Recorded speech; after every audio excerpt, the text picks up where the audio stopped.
which is on Freeview. You will see pictures of people being massacred every day. The fact is, and that the national disgrace is, that the BBC do not show these photographs. They do not show them. That's not fascist Israeli government in their narrative. They give it some credence. No one else does. Welcome back, everyone.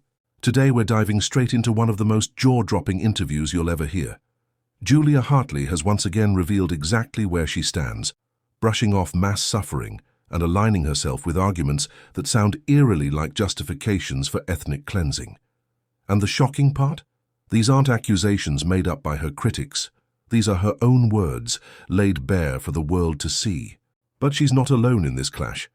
Sitting across from her is Steve Hedley, a longtime trade union activist and outspoken supporter of Palestinian rights. And let me tell you, Steve doesn't just debate Julia. He dismantles her carefully crafted facade piece by piece. He forces her into a corner where the mask slips, and the reality of her worldview becomes impossible to ignore. This exchange is uncomfortable. It's raw. And it's the kind of conversation that exposes just how out of touch certain media voices have become. Before we dive into the full story, comment where you're watching from and don't forget to like and subscribe so you don't miss the next one. Now let's get into... I don't believe any propaganda, but I don't believe Hamas propaganda either. It's so ridiculous now, the things that they're coming out with, that no one believes them anymore. You're one of the last few people that hold that line. Okay, I'm probably not. I think just in your world. Let me ask you a simple question, Steve. I don't believe anything any government tells me anymore unless there's evidence. I don't trust. I've lived in this country long enough. I don't believe, but I are not a government. Oxfam are not a government. No, we have respected humanitarian organisations. Well, they're respected by you. They're respected by you. A lot of people got some question marks over some of the things they've been saying and doing in recent months in Gaza. Let's talk about. People can only verify that something's happened if they were witnesses to it themselves. You never condemn it whatsoever. But you want to make a big issue about a pump. I condemn any killing of a civilian. Okay, well, first of all, the intention, the clear intention, is to make life so difficult for people that they flee Gaza. Look, this isn't a secret anymore, Julia. The ethnic cleansing of Gaza is a plan. The Israelis have admitted that they want people out of Gaza, okay? Trump's even said it. They want Gaza evacuated. They want to turn it into real estate. Secondly, look, it's not just the Hamas government who are saying this. It's every reputable international organisation that are saying people are being killed daily in their tens, if not their hundreds. Amnesty International, Oxfam, we have the United Nations, we've got every reputable... Who by? I've just said. But why is there no video footage of it? On the ground. Julie, you said you weren't going to speak over me. But... Okay, Amnesty International have got people on the ground. United Nations have got people on the ground. Oxfam have got people on the ground. And they didn't take any video footage. International agencies that have got people on the ground that are verifying this.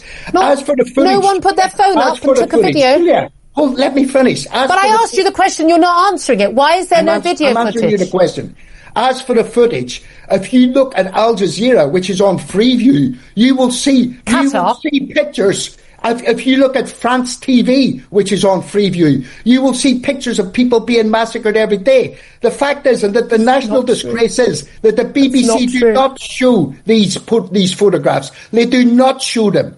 That's not fascist true. Israeli government in their narrative. They give it some credence. No one else does.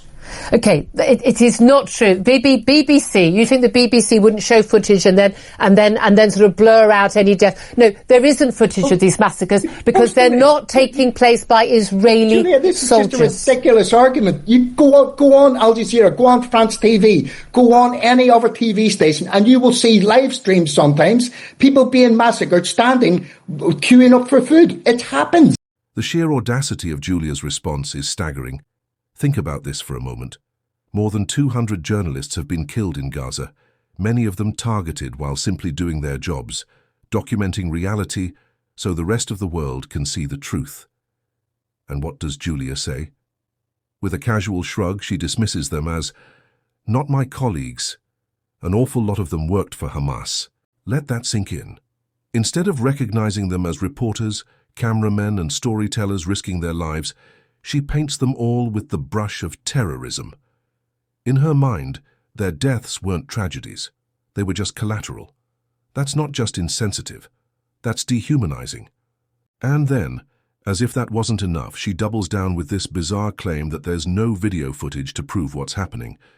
Seriously? At a time when ordinary people with nothing more than a smartphone are capturing events in real time and posting them on platforms like TikTok, Instagram, and Twitter, Julia still pretends there's no evidence. Of course, I can't show you the most graphic clips here because YouTube would take them down instantly. But the written record is undeniable. Outlets like Reuters have published detailed reports describing scenes that no one with a conscience could ignore. Mangled bodies in the streets, civilians gunned down, even the Israeli military itself acknowledging fire into these areas. So what does it say about Julia? When the perpetrators admit what they've done, yet she still finds a way to deny it, it tells you everything you need to know. It's not ignorance. It's not misunderstanding. It's a deliberate choice to look away and protect a narrative. What they want to do is make life so miserable for people in Gaza that when they do eventually give them an option to flee, that most people will take it. And, you know, I have to take my hat off to the absolute spirit and determination of people who are in Gaza fighting for their land. I don't think I could do it. I think I would try to get my children out of there. I mean, it must take... Well, most Palestinians have left and they've gone to countries like Jordan where they're living in a perfectly peaceful life and wouldn't it be better? So you agree with ethnic cleansing then? Oh, I think you'll find that... You agree with ethnic cleansing? Okay, you can keep repeating the question or you can let me answer it. Okay. I think you'll find that as a general rule, well, actually, in huge number of occasions, it's happened in Yugoslavia, it's happened in Cyprus, it's happened in many, many, many countries since the First and Second World Wars, that actually moving whole populations has actually been, quite a common thing over the years when it comes to ethnic fighting. If I were an Israeli, would I be willing to put up with Hamas-run Gaza on my border after what happened on October the 7th, 2023?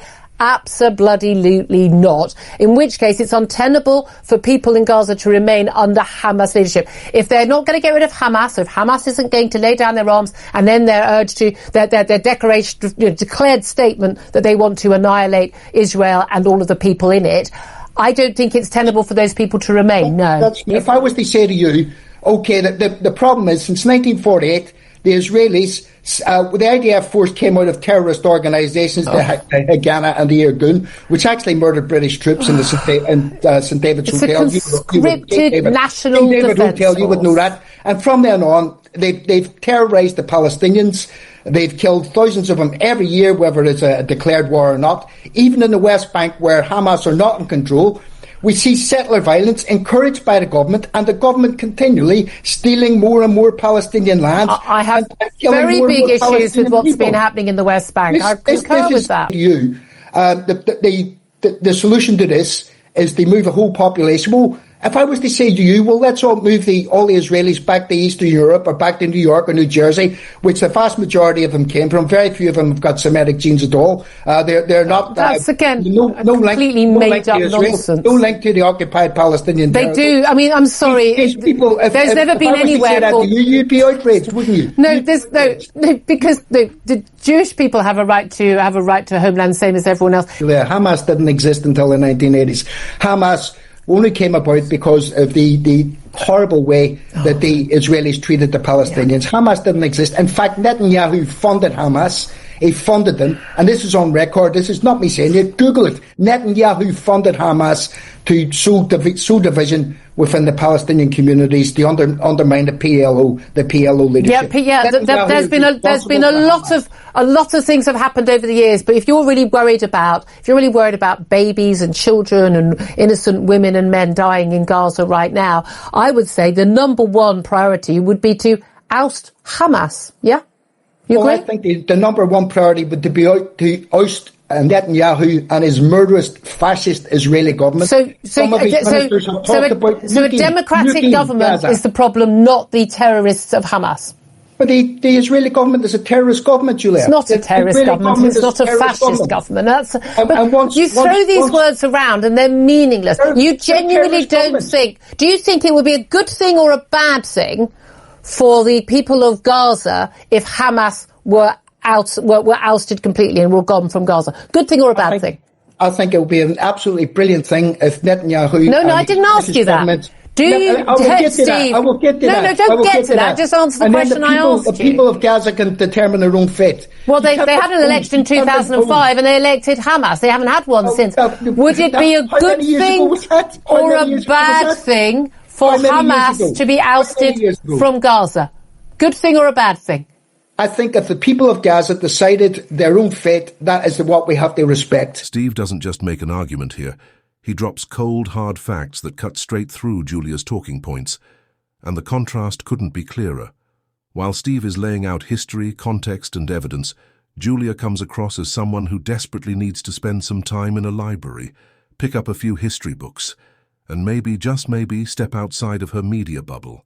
Because at the end of the day, this isn't about ignorance anymore. This is about choosing to act like a puppet, repeating the same tired lines that protect power rather than question it. And every time she does it, she exposes herself even further. But what do you think? Is Julia simply uninformed, or is she deliberately shielding the narrative that suits her? I want to hear your thoughts in the comments. Until next time, this has been The Whip Line. Thanks for tuning in.